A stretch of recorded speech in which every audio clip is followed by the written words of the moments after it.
Alright my mense, so ek probeer so lean as moontlik word. So weet julle wat? Kom ons maak kos. Alright, ek gaan nou chicken breast maak, wat ek het vir baie lank nie gehad nie, maar dit was baie goedkoop by Henwel, en ek gaan dit nou maak. Alright, dit is opgesny. Die rede dat dit half gaar lyk, is dit was gevries, so toe sit ek dit bietjie in 'n pot sond water om te ontdooi en bietjie gekook. So dit is nog nie gaar nie, dit lyk net soos van buite af bietjie gaar. Maar ja, kom ons sit dit in die pan.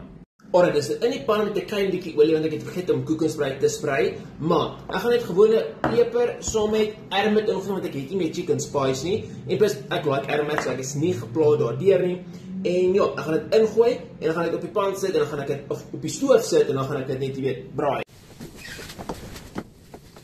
Alright, ek is besig met die hoender. Dis amper gaar. Wanneer ek dink is reg, gaan ek net 'n bietjie tomatiesous bygooi en dit dan deurroer vir 'n paar minute, net vir ekstra smaak. Alright mense, my beautiful creation is klaar. So al wat 'n mens nou moet doen, is skep. Alright, dis hoe myne lyk. Ek het die res vir JJ gegee want ek bedoel, ek kan nie nou 2 chicken breast alleen opeet nie. En dan gaan ek dit so met 2 snye brood eet. So ja, ek sou sê op 'n diet, jy weet ek probeer gewig verloor en dit gaan wonderlik. Ek voel baie leaner, my wyns is al terug. So ja, hoop jy 'n lekker dag, lekker lewe en bye bye.